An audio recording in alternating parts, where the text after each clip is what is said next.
Hello everybody, my name is Benjamin Bloom. Welcome along. This is the Benjamin Bloom Football Channel. This is Transfer Update, episode number 22. We have tried to cover every single transfer in and out of the Championship right the way through this window from the perspective of the player, the selling club, the buying club, etc, etc. We're getting towards the end now. It's a little bit of a lull. Things peaked going into game week 1 of the league season on September the 12th. And we will expect, not that anyone wants to hear about peaks or spikes at the moment, we expect another one coming up towards October the 5th and the deadline. So, last we heard was Scott Hogan and Birmingham and those transfers at the back end of last week. A few bits and bobs over the weekend, and as you'd imagine, things that were kind of done but not ready for the last game week being announced this Monday. Things left over. Let's start with Chuba Akpom, who I'm sure some of you are familiar with. He's gone in at Middlesbrough. This did actually break, I think, on Saturday morning. Yeah, Saturday, 19th of September. It says their striker in at Borough. They needed one. I was bemoaning the lack of options in the first watch-along of the season when Assombalonga and Fletcher wasn't quite breaking down Watford, and Warnock just didn't have anything on the bench. We wish Warnock well. We know he's been struck down with COVID. Akpom, undisclosed fee, transfer mark to calling it £2.7 million, which is a lot for post-parachute payments. Steve Gibson tried saying that without your teeth in at Borough. As ever, any fees, if you've got a source and you think different, let me know in the comments. Please quote your source. Let's not just make transfer fees up, because let's be honest, no one ever really knows what they are, do they? 24 years old, scored 18 goals during 2 years at PAOK in Greece. Arsenal youngster, a load of loans really. Look, League One there, Brentford and Coventry. You got Brentford in League One. Forest in the Championship. Then a whole season where he actually played 36 games, 15, 16 at Hull. Would that have been, he would have got promoted that year, wouldn't they? That would have been under Steve Bruce. Am I right? Someone correct me in the comments. Then to Blackburn. Then the Belgian First Division, where he's quite prolific. And then settled in Greece. There is the striking options, as I said, Assombalonga and Fletcher, and there hadn't been anything else. They're all good ages there. Look, 24, 27, 24. Marcus Brown there, I'm not buying that as a striker. He's played advanced midfield whenever he's been in the team, I believe. Correct me if I'm wrong in the comments. So, assuming that the fee is what Transfermarkt have reported, then this could be a nice, useful addition there, and I'm sure Neil Warnock is very specific about the type of striker he wants. We have had Warnock in the past had a reputation for actually stockpiling strikers, having 5 or 6 at a time, and kind of throwing them in and out. So keep an eye on that. It might not be the last striker comes in at Borough. You can imagine Warnock just sweet talking owners, allowing him to sign striker number 5 or 6, can't you? But get your thoughts in on Akpom into Borough. Here is Jordan Ibe into Derby, aged 24, was a free agent.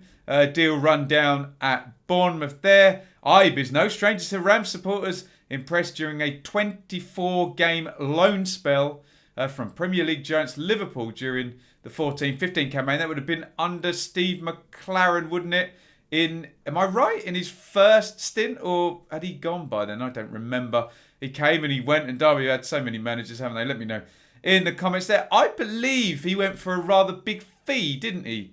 Jordan Ibe out of Liverpool to Bournemouth. So either Bournemouth overpaid massively, or there is a good player in there. This is on the club's own website there. Look at that last statement. The wide man will now work with Derby's strength and conditioning staff to build up his sharpness and match fitness, having not made a competitive first appearance since September 2019 on their own website. So they're giving Ibe a wide berth to get himself fit. That was what they did in terms of, we're looking at the front four here.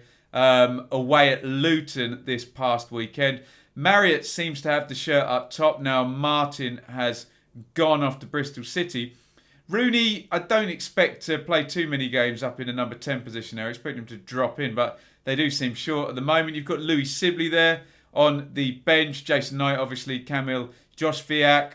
I would suspect it might look something like Josh Viak, Ibe and Tom Lawrence at some point during the season. But let me know what you think if you're a Derby fan, the likelihood of that happening. And what you think of the arrival of Jordan Ibe. This is Samir Gondos, who has signed for Brentford. Attacker joins on an initial one-year deal. It's a one-year loan deal with a subsequent option for a 2-year permanent deal, subject to international clearance. This sounds a lot like the deals that Leeds did for Helder Costa and Fulham did for Knockaert and Cavaliero, or wingers as well, in fact. And speaking of that, my research on Samir Gondos makes it look like he's more a Benrahma replacement, I know he hasn't gone yet, but than a Watkins replacement. Attacking midfielder, left, right, seems to function down the left-hand side, which is where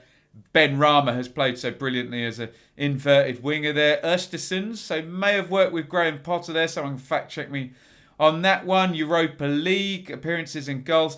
Amiens in French Ligue 1, and I think they're now in the second league, so I guess they were relegated. I'm putting 2 and 2 together and assuming that this guy is possibly, I'm not saying this as the type of player, but in terms of people like Nathan Ake, Benrahma, no, Benrahma, that's a poor example because Brentford didn't get relegated, but Nathan Ake, maybe Buendia at Norwich, and who else has gone down? Watford, Doucouré. Maybe Gondos is a sort of star player in a relegated team there. I don't know. Let me know in the comments if you know better than me. But it does look like he's a left-sided attacking player, which would mean where maybe Tariq Fosu is playing at the moment or Sergi Canos, that he would be coming in rather than in the front position. Ivan Toney's got that shirt at the moment, new signing there. So maybe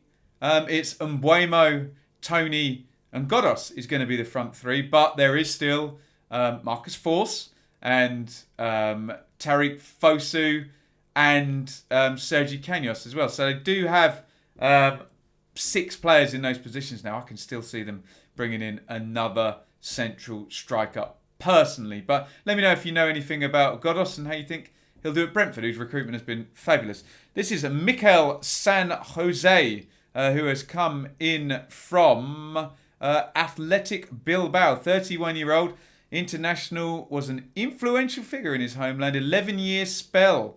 400 appearances, by God, 37 goals there. Finals of both the Europa League and Copa del Rey under the cult hero, legend Marcelo Bielsa.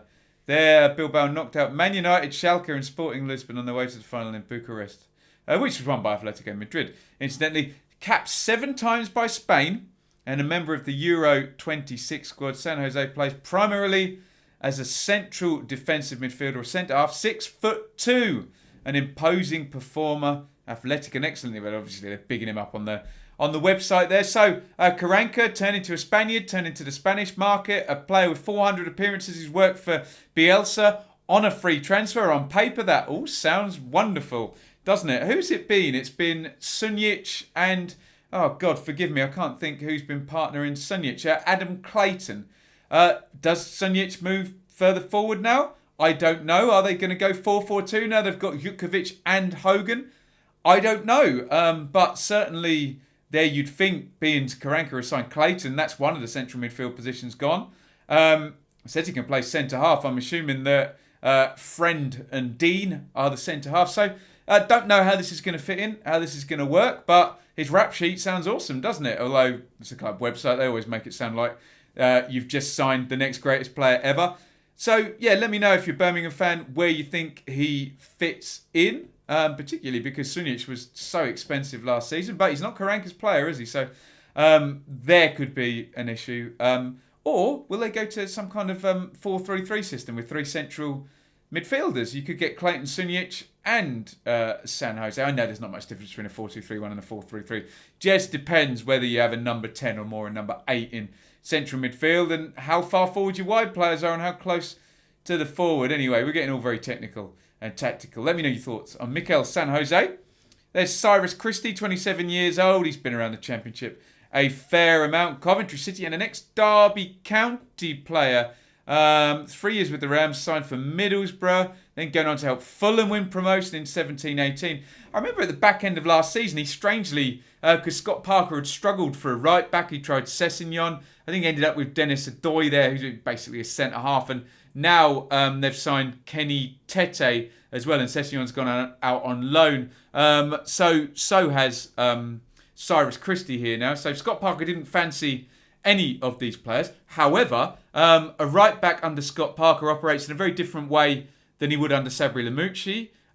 Although I do say Lamucci has a reputation as a defensive manager, we're talking about a replacement for Matt Cash, who was allowed to attack and was a good progressive fullback. You don't leave for 14 million quid or whatever the fee was to Aston Villa if you didn't have a good season. So maybe he is looking for a progressive fullback.